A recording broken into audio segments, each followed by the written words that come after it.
टिहरी पर एक तरफ भाजपा द्वारा उतारी गई प्रत्याशी 73 वर्षीय माला राज्यलक्ष्मी शाह, दूसरी तरफ कांग्रेस के प्रीतम सिंह ने मना किया चुनाव लड़ने के। उसके बाद 71 वर्षीय ज्योत सिंह गुंसोला को मैदान में उतारा गया।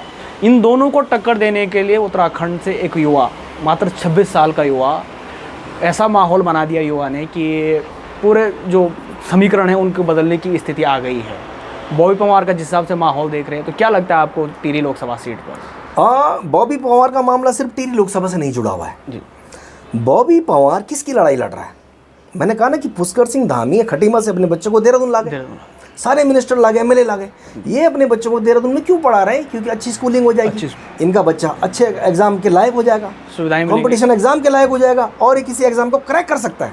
ये तो है भाई। अगर हम लोग भी इसीलिए तो देहरादून में बैठेंगे, हमारा बच्चे भी पढ़ लेगा।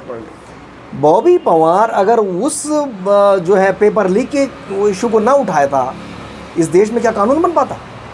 और बॉबी पंवार अपने घर की लड़ाई तो लड़ नहीं रहा था। बॉबी पंवार तो पुष्कर सिंह धामी के बच्चों की लड़ाई लड़ रहा है कि अगर उन्होंने आज अपने बच्चों को देहरादून के अच्छे स्कूल में रखा हुआ है, अच्छा माहौल उनको पढ़ने दे रखा है, पुष्कर धामी के बच्चे अच्छे निकल जाएं पढ़ने में, लेकिन अगर ऐन वक्त पर कहीं पेपर लीक हो जाए तो पुष्कर धामी के बच्चों के साथ अन्याय होगा कि नहीं होगा?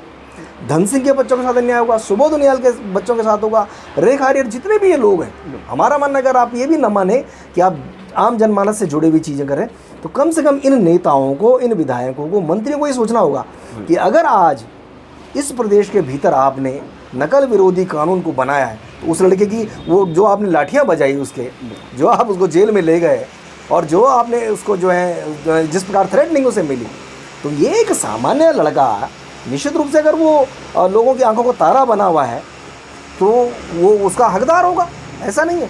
और सवाल तो वही है कि वो आज लोगों के, उन बेरोजगारों के भविष्य की चिंता ही तो कर रहा है। उसे क्या जरूरत है किसी की लाठी खाने की?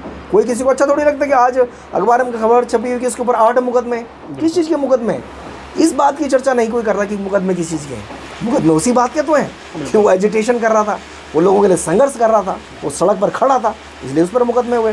तो वो एक सिर्फ टिहरी लोकसभा में उसको नहीं मानता हूँ, बल्कि वो प्रतीक बन जाएगा आने वाले समय में कि जब जब इस प्रकार की घटनाएं होंगी कि आपका बच्चे ने पेपर तैयार किया, वो अच्छा पढ़ने में है, लेकिन वहाँ पेपर लीक हो गया, तो कौन लड़ेगा आपके लिए? तो वो लड़का उसका एक सिंबल बनता हुआ मुझे दिख रहा है। अच्छा, आपने बॉबी पंवार को देखा बेरोजगारों की आवाज़ उठाते हुए, जिन युवाओं का हक मारा गया है उनके लिए लाठी खाते हुए। एक राजनीतिक तौर पर बॉबी पंवार क्या उत्तराखंड की राजनीति का भविष्य है? ये तो आंदोलन से बना हुआ राज्य है। बिल्कुल। इस राज्य में आज जितने मंत्री विधायक हैं, इनमें से जो है मुझे लगता है कि बहुत कम लोग होंगे जिनके पास उत्तराखंड राज्य प्राप्ति आंदोलनकारी वाला सर्टिफिकेट नहीं होगा। हालांकि हमने अभी कभी नहीं बनाया, ना हमारी वो इच्छा रही कि हमने संघर्ष किया तो हमारे पास प्रमाण पत्र होना चाहिए, हमें भी वो जो 3000 रुपये पेंशन मिलेगा, हमारा उस तरफ ध्यान नहीं किया। और हमने देखा इस प्रदेश में एक मुख्यमंत्री थे, रमेश पोखरियाल निशंक मुख्यमंत्री थे। बिल्कुल। तो वो मुख्यमंत्री थे तो देहरादून के डीएम थे सचिन कुर्बे। अच्छा। सचिन कुर्बे उनके घर में सर्टिफिकेट देना है। किस चीज़ का सर्टिफिकेट? कि आप भी उत्तराखंड आंदोलनकारी थे। अच्छा। तो जब एक मुख्यमंत्री की चाहत आप इस लेवल पे देख सकते हो कि उनको लगता है कि हाँ यार, कहीं ऐसा हो कि उस अखबार में से मेरा नाम हट जाए कि मैंने जो संघर्ष नहीं किया, राज्य के लिए नहीं लड़ा था। तो मेरा मानना है कि ये जो बॉबी पंवार जैसे जो लोग हैं, ये तो असल वही तो लोग हैं जिन्होंने मंडल कमीशन की लड़ाई लड़ी, जिन्होंने उत्तराखंड आंदोलनकारी के रूप में लड़ाई लड़ी, जो आज भू कानून को लेकर लाठियाँ खा रहे हैं, जो आज मूल निवास के सवाल पर सवाल पूछ रहे हैं, जेलों में आज ठूसे जा रहे हैं। तो ये लोग अगर मर गए समाज से, तो ये बेहद ही इतना ख़राब हो गए, हमें लगा कि हमने अपने राज्य मांग के जो गलत किया। अच्छा, ज्योत सिंह गुंसोला चुनाव मैदान में अब उतरे हैं, जब उनको बीच में विधानसभा का टिकट भी नहीं दिया गया था। पहले वो विधायक रहे हैं, लेकिन अब ऐसी स्थिति में जब एक तरफ एक युवा है जो कह रहा है कि हम अपने हकों की लड़ाई अब सड़क पर कब तक लड़ेंगे, हम अपनी आवाज़ सदन में उठाना चाहते हैं, तो आपको लगता है कि कांग्रेस को बॉबी पंवार को समर्थन देना चाहिए था ताकि एक मजबूत स्थिति बन जाती? और देखिए, कांग्रेस ने वो सीट को उस दिन ख़राब किया जब प्रीतम सिंह ने सरेंडर कर दिया। जो व्यक्ति उत्तराखंड बनने के बाद से कोई उनको हरा नहीं पाया, प्रीतम सिंह, वो कांग्रेस के प्रदेश अध्यक्ष हुए, वो लीडर अपोजिशन हो गए, और ऐसी कोई पोजीशन इस प्रदेश के भीतर नहीं, कैबिनेट मंत्री से लेके प्रदेश अध्यक्ष से लेके सारी पोजीशन पर पहुंच गए। अब उनका भी सपना है कि वो मुख्यमंत्री बने, लेकिन ऐन वक्त पर उनके भागने से वहाँ पर जो है समीकरण खराब हुए। और फिर वो लड़ाई जो उन्होंने कहा कि भाई वो दीपक बिजरौड़ा को चाहते हैं वो जीते, उनको भाई कंटेस्ट में उतारा जाए और ज्योत सिंह गुंसोला को उतारा जाए।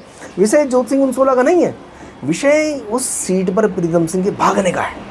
एक इतना जिम्मेदार नेता, उत्तर प्रदेश के दौरान से आप जीत कर आ रहे हैं, आप इतने सारे बड़े पदों पर रह गए, इतने सारी चीज़ों पर आप हो गए, और ऐन वक्त पर अगर आपको लग रहा है कि नहीं आज संकट है तो आप भाग जाओगे। तो अगर आप जनता के सवालों से आज भाग जाओगे तो कल आपको कौन कंसिडर करेगा।